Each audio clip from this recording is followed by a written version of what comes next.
I'm John Kovach. I'm a newspaper editor. I'm a radio announcer. I'm a high school football coach. And since I was old enough to stand on the side of a stream next to my dad, I've been an angler. I've fished with bait, lures, and flies. I've fished with spinning gear, fly rods, jigging poles, and tip-ups. I've stood on ice, waded rapids, and been tossed about the deck of a boat. And I want you to love fishing, be it freshwater or salt, heavy flows, high seas, or cutting through a foot of ice, as much as I do, no matter what the quarry, no matter the tactics, no matter the chosen tackle. Welcome to Yankee Fisherman. Good afternoon, everybody. Welcome to Yankee Fisherman. A gorgeous fall day. Temperatures up into 70s. It's going to cool off this weekend, unfortunately, because I'm going fishing, but it's not going to stop me at all. We're going to be up on the Farmington this weekend. I will be filming segments for Yankee Fisherman, which is going to be a first because we really haven't, for a fishing show, and it bothers me that we haven't yet, but it's been a matter of technology and scheduling and whatnot. We're going to have actual video fishing segments. We've talked about tackle, we've talked about collecting, we've talked about fishing. We're going to have some video of it after this week. We're going to do some segments on cold water fishing, on the Farmington, some tips, and just whatever else we get, some good stuff.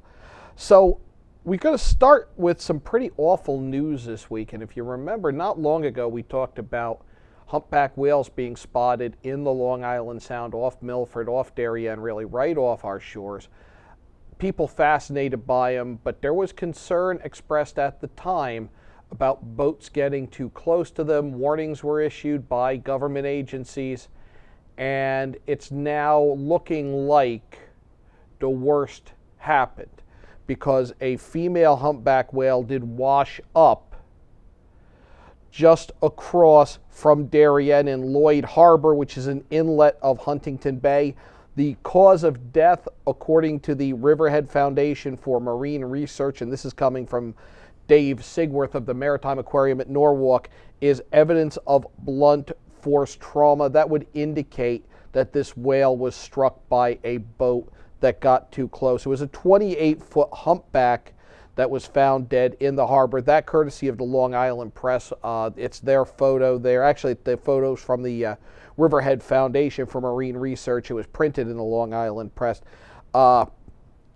This is the 7th large whale that has washed up in New York this year. 5 were humpbacks, and I was unaware of that. Seems like we would hear more about that in Connecticut. That seems like a lot of whale washing up. They say that the whale that was found dead, the most recent, is likely one of those seen swimming within the last 6 weeks near Hempstead Harbor, according to the Long Island Press. And the Riverhead Foundation for Marine Research is asking anyone who has images of the tail, chin, or dorsal fin of any of the whales recently spotted in the Long Island Sound to call the Riverhead Foundation at 631-369-9840 or email those images to sightings@riverheadfoundation.org. This will help researchers identify the deceased whales. They are also reminding people to stay at least 50 feet away from all marine animals for the safety of both the people on board the boat and the animal, as so graphically illustrated here. And you can report sightings by calling the Riverhead Foundation. That is at 631-369-9829. We're going to put up a link to this Long Island Press article at the Yankee Fisherman on the HAN Network Facebook page, so you can get those numbers and the links to that email. If you do have photos, please don't hesitate to send them in. Little better news, a little closer to home and up to the north, where they have designated the Housatonic River from the border between Kent and New Milford to the Boardman Bridge, a wild and scenic recreational area. This is a request by the Housatonic Valley Association, was approved by the New Milford Town Council October 13th. The National Park Service completed its wild and scenic river study of the Housatonic River in the late 1970s, determining that sections of the river, primarily from the Massachusetts border to that Kent-New Milford border, qualify for the designation, and the river through New Milford to the Boardman Bridge qualifies for designation as recreational. This Wild and Scenic Rivers System Act, created by Congress in 1968 to preserve certain rivers with outstanding natural, cultural, and recreational value. The Housatonic River Commission has proposed creating a steering committee for river management from among its existing members and some new stakeholders. We'll keep an eye on that story, but good news and hopefully some protection afforded to that stretch of the water. We need to protect as much of that river as we can. This is the next to last weekend in October. The Blitz is still hot out on the Sound. We're coming up, as we've been talking about seemingly endlessly, two major events in the coming weeks. I will be up for both days at Art of the Angler at the Ethan Allen Inn in Danbury. We'll be posting more details at all of our HAN Network websites in the next day or so. This is sponsored by the Catskill Fly Fishing Center and Museum, supported by us here at Yankee Fisherman. We're going to tape a ton of segments there. We're going to tape some fly tying demonstrations, lure making demonstrations. It really was a lot of fun to do it as an audio event last year. Now that we have the streaming video, very excited to be up there and be able to give you the compelling images that those of us who are fly tiers and lure makers will really enjoy seeing, as this is an event that brings together dozens of the top flyers in the world who are going to just really awe people with their crafts. You see a lot of education going on, a lot of younger tyers sitting and talking with older tyers. It's really a lot of fun. Really can't wait to be up there. That's October 31st and November 1st. That is at the Ethan Allen Inn. That's in Danbury, right off Route 7. I'm sorry, Route 84. Route 84. Dangers of live TV, guys. That same weekend, and unfortunately I can't be at this, is the Crossroads Angling Auction. That's down in Bud Lake, New Jersey. It starts on Friday with the Discovery Auction. Great deals there. You come away with a bundle of rods for $5 with, you're buying stuff on the cheap there. The Tackle Show on Saturday, which you're going to see some unique stuff, some of which we're going to bring you right after our first break when we talk to a collector from Ridgefield. And then the big event, the main auction, down at the Holiday Inn in the International Trade Zone in Bud Lake, New Jersey, and that is on Sunday, November 1st. Obviously, with the conflict, I have to be up at Art of the Angler. We're supporting that event, not to say we don't support Crossroads, and wish we could be there, and hopefully for the spring auction we'll be able to be down there. Talking about Crossroads, I just want to take a minute. It's somebody who Steve Starantino from Crossroads was close to, somebody who my parents were close to down in New Jersey. He's a collector, and I just want to note the passing of Harry Pascoe, who's well known in the lure collecting field, and we're going to miss you, Harry. When we come back, we're going to talk to a Ridgefield collector who doesn't focus on lures or rods or nets or paintings or what have, but all the little knickknacks and gadgets, and he's from here in Ridgefield, Connecticut. When we come back on Yankee Fisherman on the HAN Network. The fall bite is heating up. Albies, bonita, blackfish, alligator blues, and stripers are following the large schools of bait in the Long Island Sound. This is the time to visit the New England coast, and the Dock Shop can get you outfitted with the latest fishing gear, jackets, hats, gloves, and fleece. Boater, beach bum, fisherman, simply love the New England coast. This is a unique place to shop. The Dock Shop, now in 2 locations, 51 Tokenique Road, Darien, 609 Riverside Avenue, Westport, or on the web, dockshop.com. When you experience a sports injury, you want to get better and fast. Coastal Ortho Express gives you direct access to orthopedic care quickly. Their physicians are fellowship trained in sports medicine at world-class universities and are also team doctors for area football teams. For specialized personal care of sports injuries, go to Coastal Ortho Express, open Monday through Saturday in the iPark Building, 761 Main Avenue in Norwalk, or coastalorthoexpress.com. Coastal Orthopedics, keeping you on the move.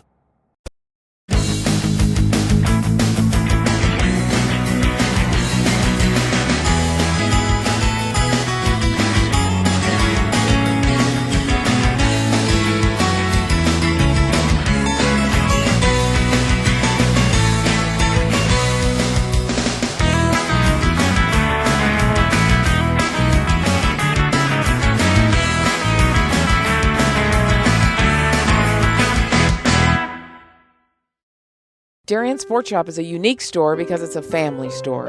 A busy mom can come in with kids in tow and find everything she needs for them, and even find a dress for herself for Saturday night. And if she's in a rush, she can simply go home and order it from us that night. We'll deliver it the next day. The Darien Sport Shop. We're pretty on the outside and amazing on the inside.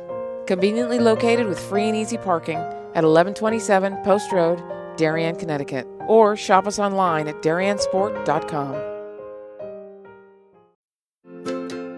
It's time to come back to hometown banking, where people are taken into account, not just balances, where community comes first, a place where there's more than one kind of interest, where automation will never replace consideration, where they not only know your name, they know your dog's name too. It's time to expect more. It's time to bank well. Bank smart. Bank local. Bank well.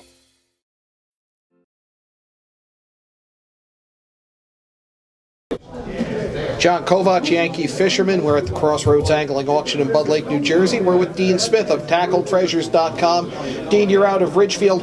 One of the more eclectic collections we've seen here. We've seen reel guys, we've seen rod guys, we've seen fly guys, we've seen lure guys. You've got all kinds of collectibles here.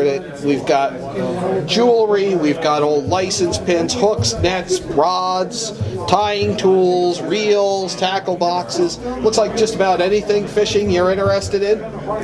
Pretty much, but my main fascination is with what I call smalls, things that fishermen would keep in their pockets. Oh, okay. Tools, gadgets, bottles, tins, and things of that nature. Whereas most of the guys are into rods, reels, and lures, I'm into everything else. I see you've got a number of retractors here. Yes. A couple of match safes, some early tools, some dry fly oilers, early compasses, early knives. Old leader soak, which you would use to... Well, in the early days, the leaders were made out of gut. They weren't made out of nylon, which pretty much lasts forever. Gut, if you didn't keep it soaked, would get brittle and would crack. So when you came home, you had to put some of this fluid in a shallow tin or cup or plate or whatever and soak your leader. Had to keep them wet at all times. Are you an angler yourself? Yes, fly fisherman. So that's how you got into this? My dad gave me his tackle box when I was about 16, 17 years old. I was absolutely fascinated with it. His stepdad found out and gave me his tackle box. Then my dad's brothers found out and gave me their tackle boxes. So I had an instant collection. And none of it was what I ended up collecting. It was all lures and rods and reels. But in general, I think old things are better than new things. I have a fascination for most anything old when it comes to anything. Watches, cars, furniture. I always like old things better than new things. When it comes to equipment, do you migrate to the older gear and use that still? I fish with the older gear. I actually fish with the same rod and reel as I did when I was 10 years old. Really? What is that? It's a Kennedy Fisher blank that I finished myself in an Orvis model 50A. That's what I use when I go spin fishing. When I go fly fishing, it's a Fenwick 7-foot 4-weight, and I use a Medalist 1492 reel. Nice. That's good stuff. That's good stuff. What would you say the most unique piece you have here is? The most unique piece I have here would be this piece. This is a Illingworth dry fly oiler from the late 19th century. The way this would work is you would take the bottom off, and down inside there is a soaking pad. You would put a couple of drops of dry fly oil down here and it would fall down onto the pad. You would then wear this on your vest, and when you wanted to apply dry fly oil to the fly, you would pull this string up.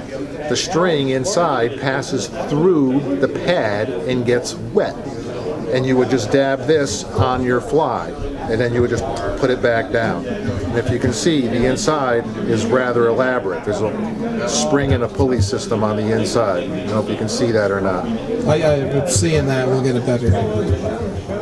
So that's kind of the old equivalent of just really applying a floatant to your fly. Pretty much. But there's just a lot more to it than A lot more to it. I've been collecting this stuff for 35 years. I've seen 2 of these in 35 years. Who made those? That was made by Illingworth in England. Fascinating stuff. How can somebody check out your collection? Just go to tackletreasures.com. Dean Smith, thank you very much for joining us on Yankee Fisherman. Thanks for having me. And a little bit of technical difficulty with that segment with Dean Smith. We're going to fix that up for the archives. That is what he was showing us. And I've never seen anything like it. I'm not going to try to undo his explanation of it. But just a neat and just small little piece. And just a sample of what he's got. Handsome website. That's at tackletreasures.com, where you can look at the gadgets and tins and everything. But that's just a really neat piece. I was kind of intrigued by that because I really had no idea what that would do. Let's take our second break, come back and talk to another collector of unusual fishing items from the Crossroads Angling Auction. You're watching Yankee Fisherman, presented by the Dock Shop on the HAN Network. Healthy, confident smiles begin at Stratford Orthodontics. Conveniently located on Main Street, we are Stratford's hometown orthodontist. We offer the latest in orthodontic technology, including Damon braces and Invisalign. We always accept new patients. Call today to schedule a complimentary consultation. 203-375-8332. Stratford Orthodontics, 2499 Main Street, Stratford. 203-375-8332. And online at stratfordsmile.com. While the temperatures are cooling down, the fall bite is heating up. Albies, bonita, blackfish, alligator blues, and stripers are following the large schools of bait that are abundant in the Long Island Sound. If you love the New England coast during autumn, this is the time to be on the water. The latest from Shimano, Quantum, Avet, Hoagie, Phase 2 and more are in stock and ready to go at the Dock Shop. And don't mind those fall breezes with jackets, hats, gloves, and fleece from Grundens and Stormer. The Dock Shop will keep you warm and dry.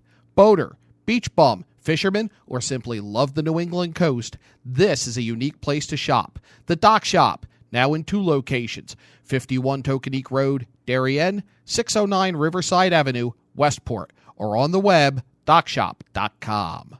Here at the Darien Sports Shop, we are very excited about our newly redesigned men's department. Gentlemen, if you're shopping for work, weekend, or wedding, we've got the latest styles and trends inside our spacious new department just for you. We have vast selections from Peter Millar, Vineyard Vines, Johnny O, Duckhead, Barber, and so much more. And you can even walk out of the store in the new Wolverine 1,000-mile men's boot. Conveniently located with free and easy parking at 1127 Post Road, Darien, Connecticut. Or shop us online at dariensport.com.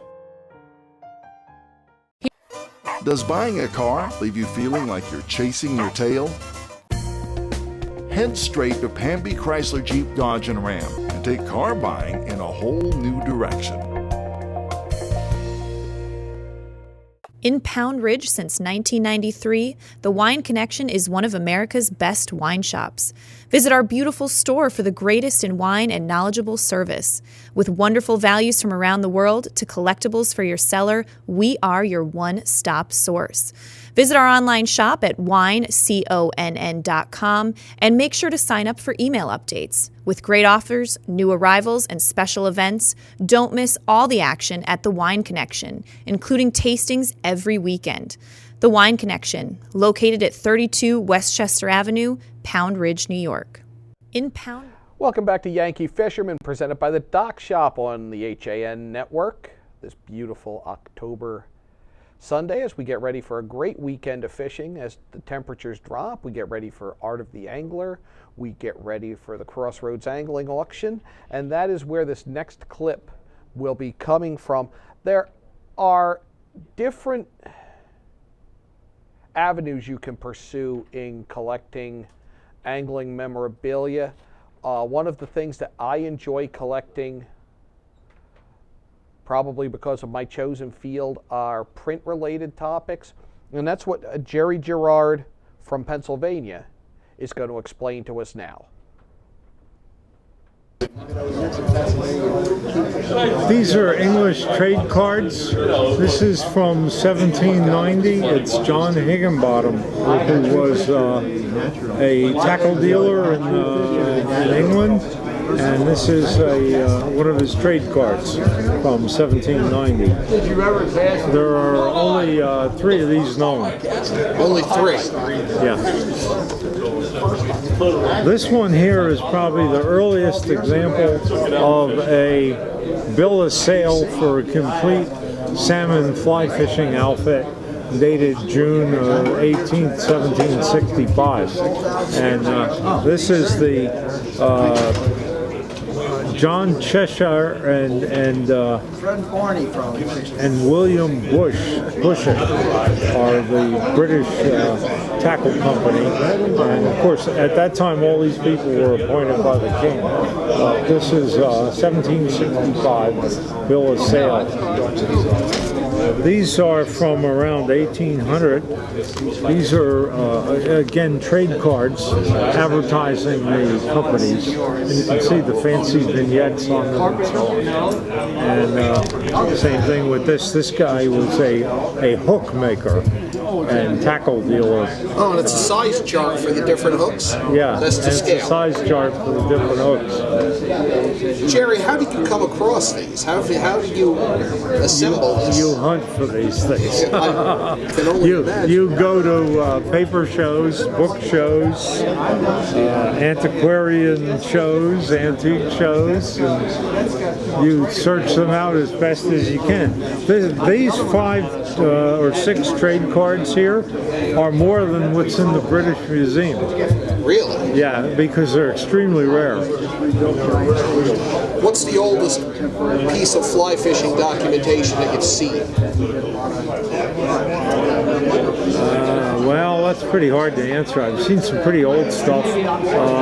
I'm not sure how much is ancient, okay? Because you can find ancient hooks that the Romans used, okay? So that's kind of early fishing stuff.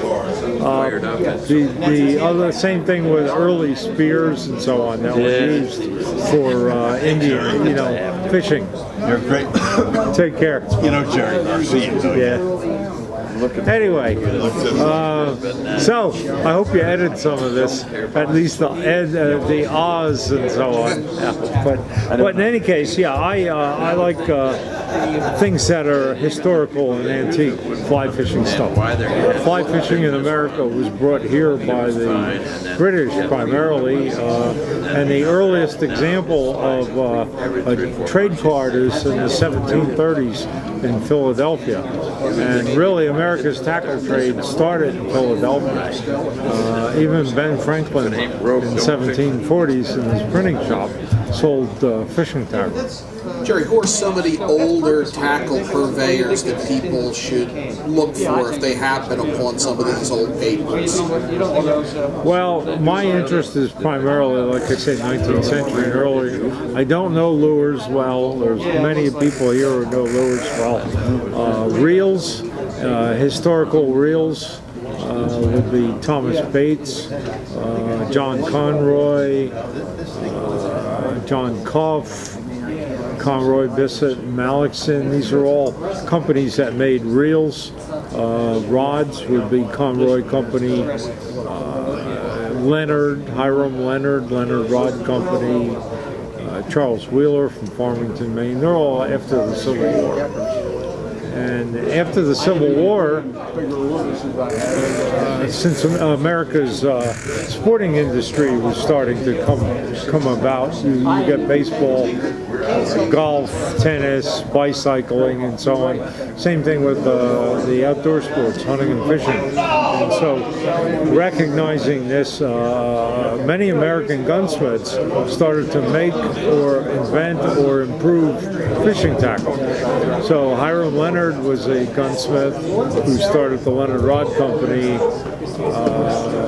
Gilbert Bailey from Portland, Maine, invented a net. Charles Nason from Lewiston, Maine, invented America's second patented net in 1875, and John Crider of Philadelphia was one of Philadelphia's premier gunsmiths in the 1830s, 40s, 50s, and so on. And after the Civil War, he started making split bamboo rods, including fly rods. So you have this history here of Billinghurst. William Billinghurst was a New York gunsmith who invented the Billinghurst reel, which was patented in 1859. So there's a lot of this history, inventiveness throughout the 19th century. And how far did you come to attend the Crossroads show? Oh, I live about an hour and a half from here in Pennsylvania. So. All right. Jerry Gerard, thanks for sharing those. Just a great glimpse into the history and just how ensconced in the history of America angling is. Just thank you so much for that. You're welcome. Thanks, Jerry Gerard, collector from Pennsylvania, who we caught up with at the Crossroads Angling Auction in April. The fall auction again, October 30th, 31st, and November 1st at the Holiday Inn in the International Trade Zone in Bud Lake, New Jersey. Coming up next on the HAN Network, HAN Arts and Leisure, biopics, Back to the Future, the remake of Ben-Hur, and the latest in the Star Wars saga. That'll be coming up at 2 o'clock, live on the HAN Network. And then all these shows are archived. You can watch on demand at the HAN Network website. So no excuse for missing it. It's there. DEEP is wrapping up fall stocking here in Connecticut.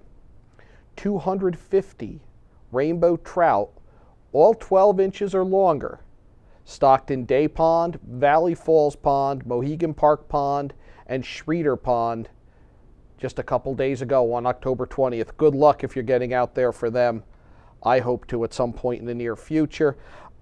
The Run for the River 5K Run and Walk, that is in honor of Dr. Mark Taylor. That is being held October 31st. The race begins at 9. Registration opens at 8. You can also register online. This is going to be at River Glen Healthcare Center, 162 South Britain Road in Southbury. Flat course, and it has to do with the Pomperog River Watershed fundraiser for them.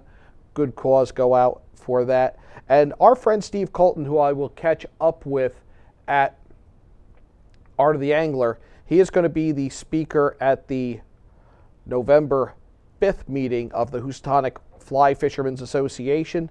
That's Thursday, November 5th, 7 o'clock, St. Paul's Episcopal Church, 65 North Main Street, Wallingford. And the State Council of Trout Unlimited will hold its quarterly meeting on Wednesday, the 28th. That's up at the Connecticut Forestry and Parks Building up in Middletown. That's going to do it for this edition of Yankee Fisherman. Again, 2 o'clock, we're going to talk movies on HAN Arts and Leisure. Till then, till I'm done, till we're out of here, tight lines.